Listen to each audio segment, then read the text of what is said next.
Okay, butereevu nkwaniriza nnyo ku mukutu ogwa Babi Television Uganda era nenkwebaza okubanga otambulira wamu naffe yonna gy'osinzira okubanga otugoberera nsonga ku nsonga nga bulijjo tweyama okubanga tuzikutuusaako butereevu ezigenda mu maaso mu ggwanga lyattu erya Uganda era kasita ziba nsonga nga zikwata ku muntu wa wansi ffe tweyama okubanga tuzikutuusaako butereevu gwe yasubscribinga atambulira wamu naffe weebale kubanga okola ekyo ekyokubanga obeera wamu naffe wano ku mukutu era tweyama okubanga tukutuusaako ndowooza amawulire era ogafuna bulungi nnyo nnyini ddala. Kyenkusaba kintu kimu bw'ofuna message yonna oba n'olaba eggulire lyonna kyamazima ddyo kwata mu kagambo share osobole okubanga otambuza message eyo gy'oba owuliddeko kubanga wayinza okubaayo munnayuganda atafunye nate mukisa gw'ofunye okusobola okubanga afuna akatambi kano bwe kati oba amawulire gonna ge tuba tutadde wano ku mukutu gwa Babi Television Uganda wabula gompya atanaba kubanga osubscribing nsabe okikole kwata ku kigambo subscribe osubscribinge ku mukutu guno gwa Babi Television Uganda bw'omaliriza nyambo okwate ku kide ekyo oba notification bell omale oteekemu all bw'onateekamu all onono ojja kubanga ofuna message oba notification buli lwe tunaba tutaddeyo eggulire lyonna wano ku mukutu ogwa Babi Television Uganda. Maze ebbanga ddene nnyo nga mbasuubiza okubaleetera mansions eza Speaker of Parliament Anita Among oluvannyuma lw'omukyala Kate British Commissioner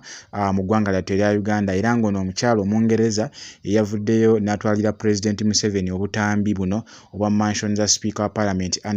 Anita Among. Bino nno byaddiridde oluvannyuma lw'okumuteekako sanctions oba ze wandiise envumbo gye buvuddeko nga n'olw'ensonga eyo President Museveni yayita British Commissioner oba akiikirira eggwanga lya Bungereza mu ggwanga lyattu erya Uganda yandibadde nga ambassador naye bo Abangereza bamuyita commissioner nga n'olw'ensonga eyo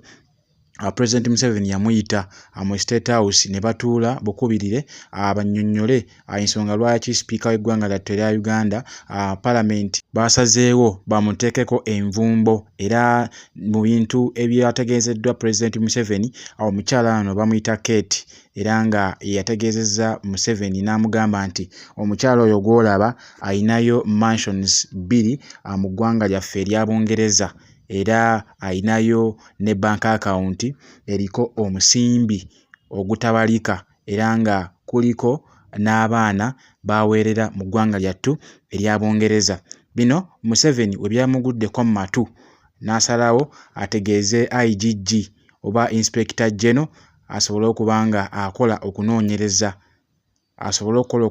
ku by'obugagga bya Speaker of Parliament Anita Among. Wabula okusinziira ku bigambo bya President Museveni agamba nti kyandibadde kyangu nnyo okubanguyira okulaba oba okutegeera eby'obugagga bino ebya Speaker wa Parliament Anita Among singa aba yabiwandiisaako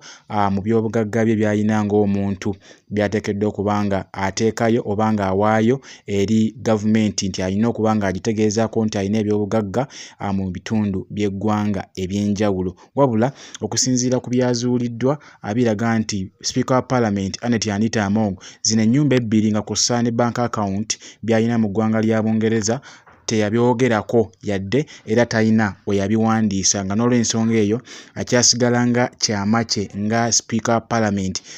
Anita Among era kyaddaaki Abangereza bamaze ne babyabya oba olunaku olwaleero. Speaker wa Parliament bamwabizza era obutambi buno kasita bwaweebwa Museveni ne yeekangamukko naye ne yennyamira kubanga yavaayo n'akola statement n'agamba nti omuntu oba omukungu wa gavumenti ova otya wano mu ggwanga lyattu erya Uganda n'ogenda ebweru w'eggwanga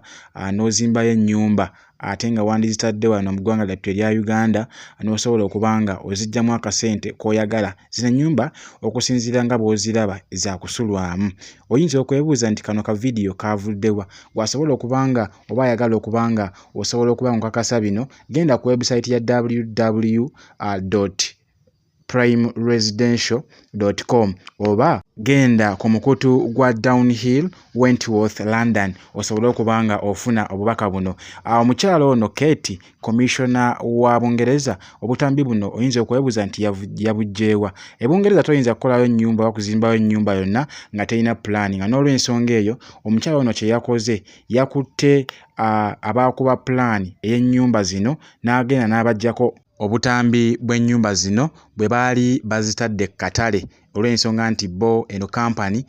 ezimba n'etunda nga bw'obimanyi ebibeera mu mawanga agakula edda. Waliwo estate ezimba kampani ezimba ennyumba oba kyewandiise ebika bya mansion bino n'ebiteeka katale nga n'olw'ensonga eyo Miss Kate gye yayise n'akunukulayo oba n'akunukulayo obutambi buno n'abukwanga pulezidenti w'eggwanga lyattu erya Uganda Yoweri Kaguta Museveni, era bino byamutiisizza nnyo era lw'ensonga lwaki yalagira Speaker wa Parliament akolebweko okunoonyereza okw'amangu. Wabula okusinziira ku byavudde mu kunoonyereza, Speaker wa Parliament Anet Anita Among yeegaanye mansion zino era n'azeegaanira ddala n'agamba nti mu ggwanga lya Bungereza yakagendayo omulundi wagunda bagumu nga n'olw'ensonga eyo bino ebyobugagga bye boogerako tabivunaanyizibwako era si bibye, wabula nga lyo eggwanga lya Bungereza oluvannyuma lw'okuvaayo ne lirangirira nti limusizzaako envumbo, kitegeeza nti n'ennyumba zino Speaker wa Parliament bwe ziba nga zize, ekyamazima kyo kiri nti essaawa zino tazirinaako buyinza yadde akatono ak'eddagala. Ne bank account gy'alina mu ggwanga lya Bungereza tasobola kubanga agiteekako omusimbi yadde okubanga agiggyako akasente konna